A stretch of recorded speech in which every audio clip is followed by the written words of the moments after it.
मैंने बड़ा मुश्किल सवाल पूछ लिया, तुम्हारा रोल मॉडल कौन है? अब बताओ तुमने क्या जवाब दिया? मैंने तो तुरंत बोल दिया महेंद्र सिंह धोनी। अगर मैं अपनी तरह चौके चौके मारने लग गया ना तो मम्मी होमवर्क भी माफ कर देगी। अरे वाह, मैंने तो फिल्म स्टार कृति सन्नौन का नाम लिया। Beauty, talent and confidence, full package. और मैंने अपनी मम्मी का नाम लिया क्योंकि अगर मैं उनका नाम नहीं लेती तो घर पहुंचने के लिए छुट्टी हो जाती। तुमने किसका नाम लिया? अजय देवगन, बंदा एक्टिंग में सॉलिड है यार। वही जो जुबान केसरी बोलता है, वो कैसे रोल मॉडल हो सकता है? अच्छा मैडम, और तुम्हारी हीरोइन कौन सी दूध की धुली है? कैनलेस एंड स्किन फिक्स ट्रीटमेंट बेच के लोगों को बोलती है बस ये क्रीम लगाओ और लाइफ सेट। फेक एडवर्टाइजिंग नहीं है क्या? Friendly fire. ठीक है, तो धोनी और कितने सारे cricketers fantasy sports app promote करते हैं।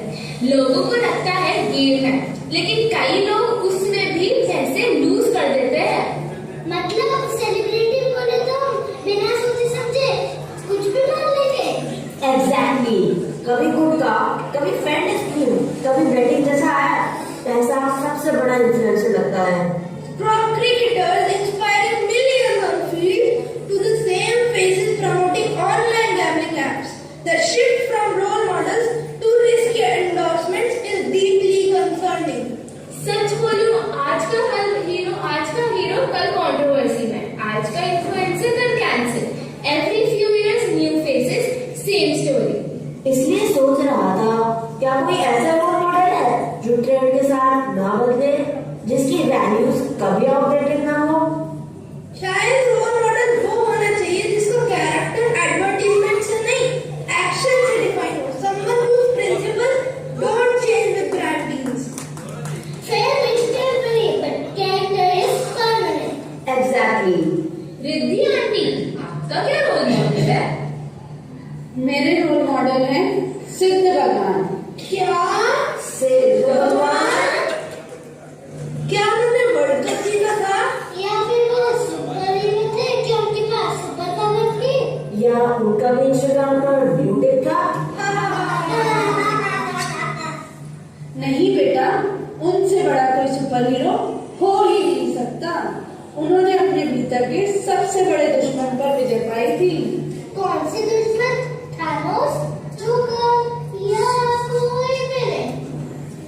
नहीं, क्रोध, मान, माया और लोभ। ओह, मतलब असली विलन तो हमारे अंदर बैठे हैं। बिल्कुल। लेकिन सिद्ध भगवान कौन होते हैं? अरे, अभी तक श्रवण संस्कृति संस्थान द्वारा आयोजित ग्रीष्मकालीन शिक्षण शिविर में दीदी जी ने हमें पढ़ाया था।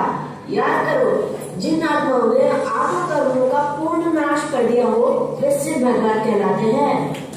मुझे तो बस डेली मिलने वाली गिफ्ट्स याद है। और मुझे शिविर के गेम्स। और मुझे छुट्टियां याद है। अरे, जिन आत्माओं ने आत्म कर्मों का नाश कर दिया हो, वो सिद्ध भगवान कहलाते हैं। हाँ, अब याद आया। आठ कर्म जो नाश करे, सिद्ध प्रभु कहलाते हैं। लेकिन ये आठ कर्म होते कौन से हैं? सुनो, ज्ञानावर्णी, दर्शनावर्णी, वेदनीय, मोहनीय, नाम, आयु, गोत्र और अंतर है। अच्छा, हमारी सोसाइटी में जो सिद्ध चक्र विधान हो रहा है, लेकिन इससे होता क्या है? जैसे मोबाइल को चार्ज करते हैं, वैसे ही सिद्ध चक्र विधान हमारी आत्मा को कोई सोल चार्जर है। बिल्कुल, इससे श्रद्धा बढ़ती है, मन शांत होता है और हमें सिद्ध भगवान जैसे गुण अपनाने की प्रेरणा मिलती है। तो क्या इससे मेरे मैथ्स में पूरे नंबर आ जाएंगे? और मुझे रोज पिज्जा मिलेगा। और मम्मी कभी नहीं डांटेंगी। ऐसा नहीं है बेटा, इसका सबसे बड़ा फल है आत्मिक उन्नति। अगर हम अच्छे बनेंगे तो हमारा जीवन भी अच्छा बनेगा। आओ बच्चों, सिद्ध भगवान को आसान भाषा में समझते बचते हैं।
और अपने अहंकार को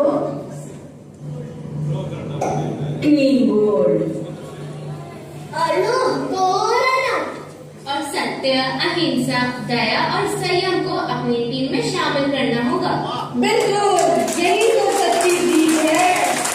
सबसे हमारे सबसे बड़े रोल मॉडल सिद्ध भगवान है। नमो सिद्धार्थ, नमो सिद्धार्थ, नमो सिद्धार्थ। मजा आ गया तालियां जोड़ी से भाई। क्या बात है, क्या बात है। एक और डायरेक्टर, बिल्कुल बिल्कुल बिल्कुल। लेकिन बहुत इस बारे में तो मैं कह सकता हूँ कि बहुत मुश्किल होता है।